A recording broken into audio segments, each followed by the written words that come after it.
Hola a todos. Una forma cuadrática en Rn no es más que un polinomio homogéneo de grado 2, que depende de n variables. No es por tanto una expresión lineal, por eso puede chocar que las estudiemos en este curso de álgebra lineal. Primero, para que veáis la potencia de las herramientas del álgebra, pero también por la estrecha relación que existe entre la diagonalización de los endomorfismos que acabamos de ver hace poco y la diagonalización de estas formas cuadráticas, la búsqueda de una matriz, de alguna matriz que la caracterice que sea diagonal también. Y tercero, porque la geometría de las cónicas y las cuádricas pues se aborda con el estudio de las formas cuadráticas. Así que vamos a entrar en materia. Hemos dicho que son polinomios homogéneos de grado 2, como veis aquí, grado 2, grado 2, grado 2, grado 2, grado 2, porque hay un producto mixto, pero siempre de orden 2. Grado 1, esto es un término lineal. Luego, esta última no es una forma cuadrática, esta sí. Vamos a definirla de una manera más completa. Más concreta, decimos que entonces es cualquier aplicación tal que a un vector de Rn, ¿no? Con n variables, veis que x es x1, x2, xn, se le hace corresponder, como veis aquí, un número real. Así que yo introduzco aquí un vector de n componentes y obtengo un número real a partir de esta fórmula que, como veis, es cuadrática. Matricialmente se puede escribir así, ¿no? Estas son las coordenadas en filas, por eso escribo x traspuesta, y esta es una matriz columna que contiene las coordenadas, como generalmente se suele hacer, se escribe como una matriz columna. Y estos son los coeficientes que aparecen aquí, pero que hay que construirlos de manera que sean simétricos. ¿Para qué? Para que podamos diagonalizar después esta matriz ortogonalmente, es decir, en una base que sea ortonormal.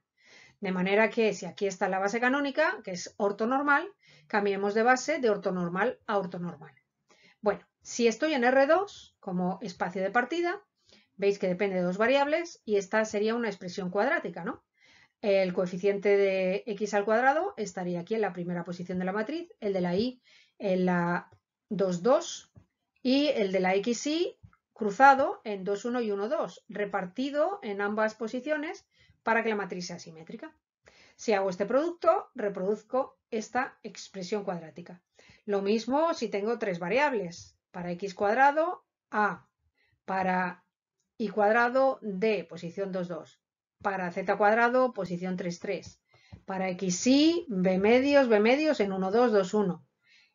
Para xz, x estaría en la posición 1, z la tercera, pues c medios, c medios. Todo esto es para a la hora de hacer el producto, reproducirlo, ¿no? Y bueno, y lo mismo para Rn, ¿no? Así sucesivamente. Por ejemplo, esta es una forma cuadrática en R2, donde la matriz es pues 2, 1, 2, 1, y el término cruzado, menos 2, menos 2. Reparto menos 4 en las dos posiciones. Y esta otra, bueno, pues ahora no hay término en x, luego hay 0. Hay término en y cuadrado, un 1. No hay término en z cuadrado, un 0. X sí, habría un menos 2 y un menos 2 en estas dos posiciones. Menos 1 en estas dos posiciones, ¿no? Y z, segunda, tercera. Y xz, un medio, un medio. ¿De acuerdo? Así que tengo la expresión de la forma cuadrática, puedo representarla matricialmente. Ahora vamos a ver qué pasa cuando cambio de base, cómo afecta a la matriz. Si estoy en una base B, voy a denotar sin primas, ya lo habéis visto, ¿no? Esta sería la matriz columna de las coordenadas, matriz fila de las coordenadas y matriz de los coeficientes. Pero si esto es una base B', para distinguirlo, pues sencillamente escribo tanto las coordenadas como la matriz, una prima. Esta sería la matriz, la ecuación de cambio de base para las coordenadas, pues la matriz de cambio de base. Y entonces introduzco la x aquí dentro y aquí dentro. Y entonces aparecerá, bueno, pues fijaros, si aquí pongo x traspuesta, va a ser x' traspuesta por p traspuesta, que aparecería aquí, x' traspuesta por p traspuesta. Y luego aquí x, sustituyo p x', pues px'. Aquí px', ¿no? Total, que la matriz A y la matriz A' son congruentes. donde P es la matriz de cambio de base. Para diagonalizarla, entonces, si yo tengo una matriz A en una base B, y yo quiero buscar una matriz diagonal en una base B', lo que tengo que hacer, por tanto, es diagonalizar por congruencia, ¿no? Igual que hacíamos con las matrices métricas de los productos escalares. Ahora también las matrices son simétricas, luego el método es prácticamente el mismo. La única diferencia que puede haber es que en los términos de la diagonal, como ahora no son productos escalares, pues podría, como habéis visto en algún ejemplo, no aparecer un término no nulo y entonces yo necesito en la diagonal para diagonalizar por congruencia elementos no nulos para seguir haciendo ceros arriba y abajo, salvo que todo fueran ceros arriba y abajo, ¿no?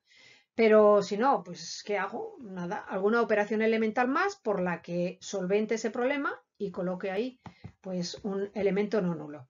De manera que dos matrices que son congruentes están asociadas a la misma forma cuadrática y viceversa, ¿no? Bien, pero atención, porque dos representaciones de una forma cuadrática, como hemos dicho, son congruentes, pero también equivalentes. Esto es una consecuencia inmediata, porque si escribo la ecuación de congruencia, pues y llamo Q a P traspuesta menos 1, que existe a la inversa, porque P es una matriz de cambio, pues aquí lo que tengo es justamente Q menos 1 a P. Y esto es una relación, como sabéis, de semejanza. Por tanto, ambas matrices A conservan el rango, como todas las matrices semejantes, tienen el mismo rango. Esto no lo voy a utilizar, no voy a utilizar relaciones de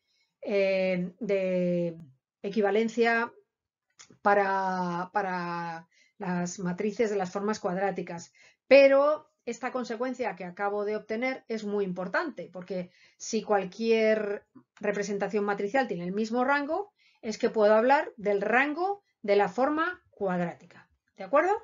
Esa es la justificación para que ahora no os preocupe decir que son equivalentes. Entonces, conclusión.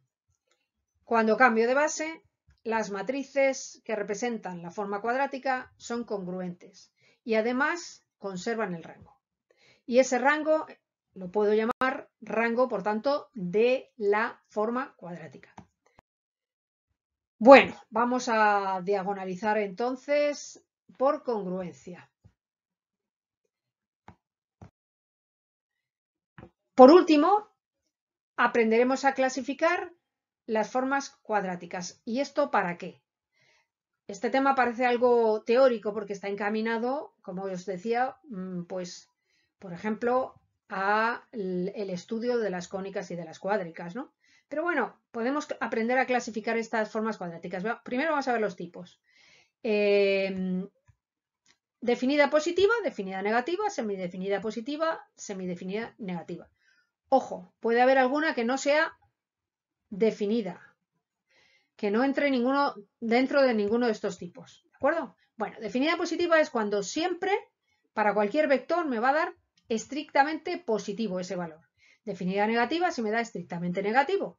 Semidefinida positiva si me va a dar 0 o positiva. Por eso semidefinida, pero nunca me va a dar valores negativos. Y semidefinida negativa es lo propio para los valores negativos, ¿no? Nunca me va a dar positivo. Es decir, siempre es menor o igual que 0 los valores que toma, pero hay algún vector para el que se anula. ¿De acuerdo? Y entonces las semidefinidas se anulan alguna vez.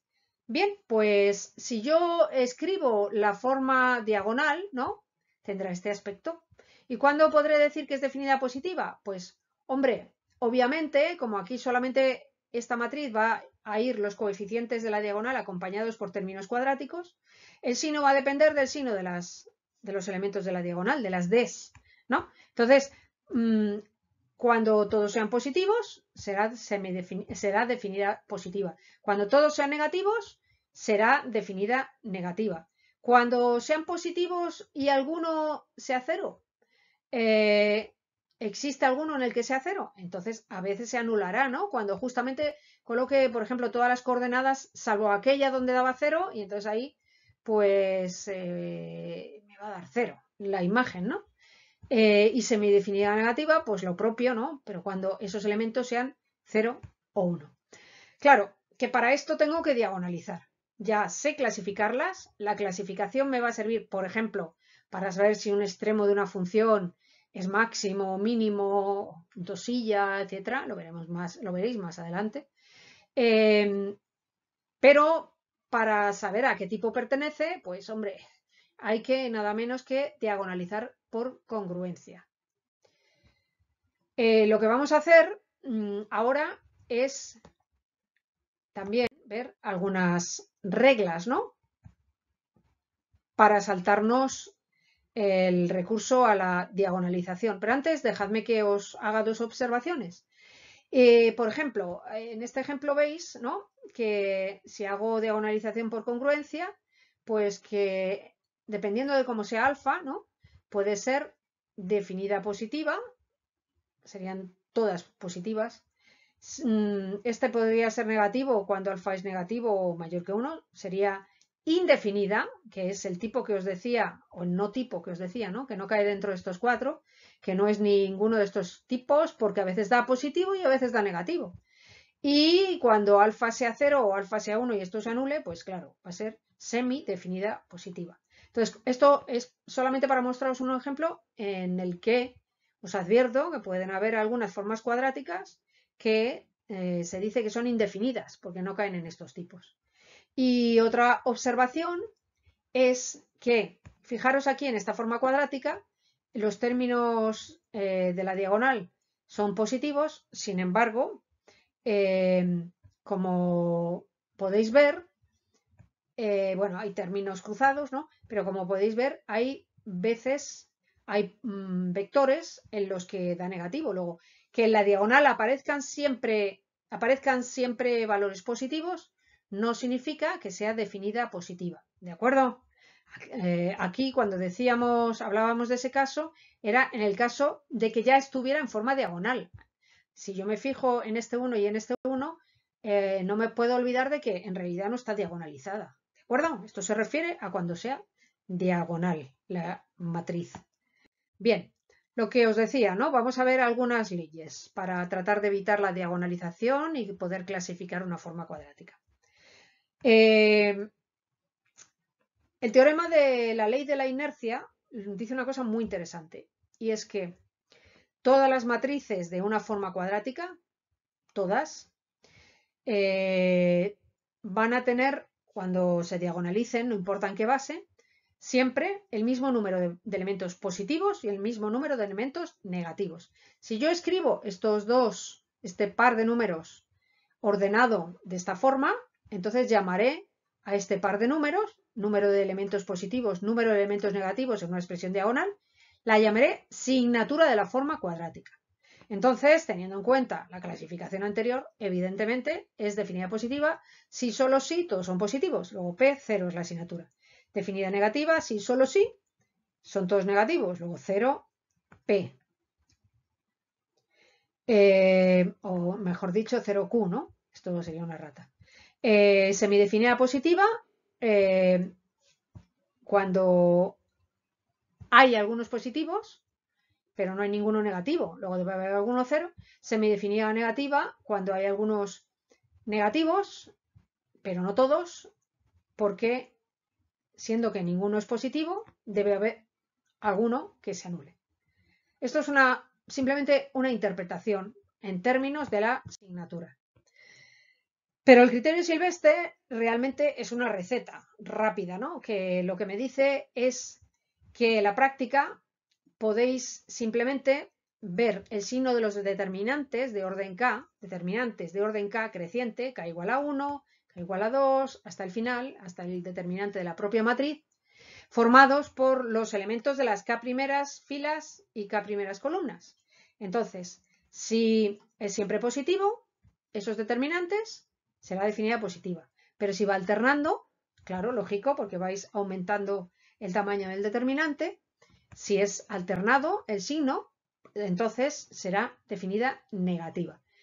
Evidentemente este criterio sirve para muy pocos casos, pero para los casos en los que se puede aplicar es muy útil. Por ejemplo, aquí 3 es el primer menor principal, el siguiente es este determinante, que tengo calculado aquí, es positivo, y el determinante de la matriz completa es positivo, luego es definida positiva. este es 1 y este determinante es menos 7 medios. Aquí cambia, ¿no? Es alternado, ¿no?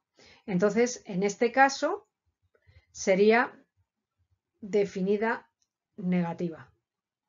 En este otro caso, este es el primero, 1 es positivo, el siguiente menor principal es positivo y el siguiente menor principal, pues es que depende, ¿no? Entonces es positivo cuando, como veis, alfa está entre 0 y 1, en ese caso esto es positivo, estrictamente entre 0 y 1, porque los tres menores principales pues son positivos. Para terminar, pensad que, dado que se trata de obtener una base ortonormal en la que tengáis la matriz diagonal, ¿no? Y estas dos congruentes, ¿no? Podemos afrontar también el problema diagonalizando bien por congruencia, bien ortogonalmente, ¿no? De forma que, aunque aquí tuviera P-1, P-1 es igual a P traspuesta, ¿no? Entonces, en realidad lo podemos hacer de las dos formas. Vamos a verlo. Diagonalizamos ortogonalmente. Primero escribimos la matriz, calculamos su determinante, sus autovalores. La matriz diagonal con los espacios propios son, como veis, K más 1 y K menos 1 son los espacios propios, los valores propios. Estos resuelvo el núcleo. Estoy dando aquí los resultados, ¿no? Esta sería la base de un núcleo y la base del otro. Esta sería la matriz de cambio P que tengo que transponer, la matriz de cambio P, y la matriz de la forma cuadrática en la base canónica. Si yo hago este producto, me va a dar una matriz diagonal que contiene pues estos dos autovalores. Esto sería diagonalizando ortogonalmente. Si hubiéramos en cambio diagonalizado por congruencia, pues obtendríamos una matriz también congruente, pero esa matriz congruente probablemente no fuera semejante. ¿Por qué? Porque cuando diagonalizo por congruencia, aquí no estoy poniendo la ampliación con la identidad, pero es lo mismo. Aquí entonces obtengo la que sería P traspuesta, ¿verdad? Entonces esta matriz P traspuesta pues no implica un cambio ortogonal. Es decir, esto es válido, es absolutamente válido. Esto es una representación diagonal, ¿no? Hay muchas representaciones diagonales en realidad, porque en realidad puedo establecer diferentes bases, ¿no? En las que la forma cuadrática se exprese diagonalmente. Pero, sin embargo, esta expresión, a pesar de ser congruente, no es semejante. ¿De acuerdo? Porque el cambio no es ortogonal. Por supuesto, lo que está claro es que como son congruentes, son lo que os decía antes, ¿no? Son también, están relacionadas también a partir de, o sea, a través de otro cambio de base que conserva el rango, ¿no? Entonces, la asignatura es la misma, el rango es la misma, estamos hablando de la misma forma cuadrática.